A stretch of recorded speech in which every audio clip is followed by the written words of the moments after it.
art form. It's like vomit.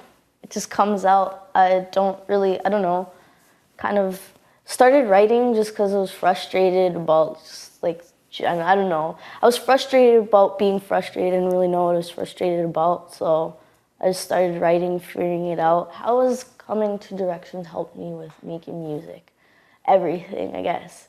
I wouldn't have even started recording or anything. I would have just stayed in my room, I guess, doing the same thing. And it's like really interesting of how far, like, I mean, really, The Clown, that song that me and Colin recorded, it was kind of just, you know, I was pissed off. Important for kids to have places to go, resource centers and whatnot.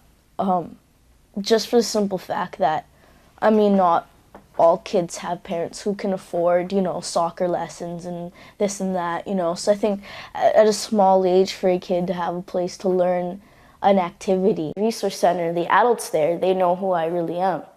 They don't really look at the things that I've done or things that I do sometimes, and they don't really judge me off of that. They just like know me as me, you know, as Sophie.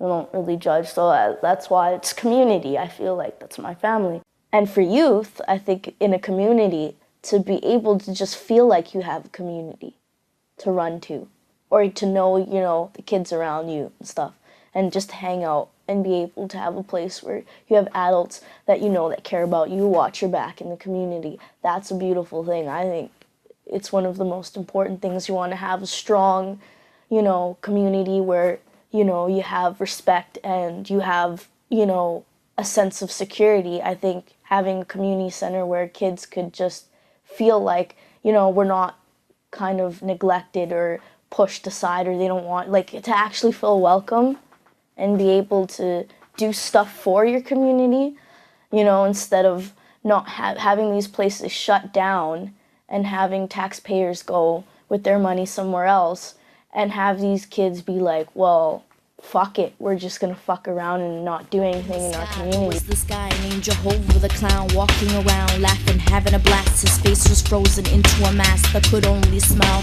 but he felt like he wanted to rock a new style. He realized that around him there was the possibility that the world was not always happy, so he went around searching for answers. He found that his face was like a tumorous cancer that could be removed, and soon this happy clown traded in his smile for an unforgettable frown.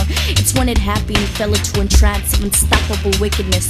Cold and alone, he got mixed in with the hypocrites, and they taught him how to be cruel and arrogant, to be violent, topped off with a bad temperament. Eventually he pissed him off, and so he parted ways, and along the road he thought of a new name, a title to intimidate anybody. He spelled out the word G-O-D into the sand. God, and with that name he felt like a real man, and now he had a special plan to create a world where he would be king, where his creatures would gladly sing.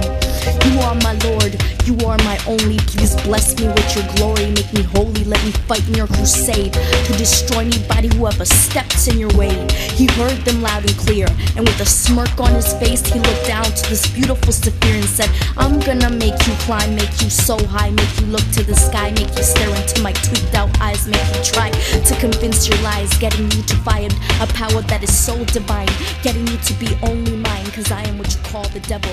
Evil, sweet, but in a total different level.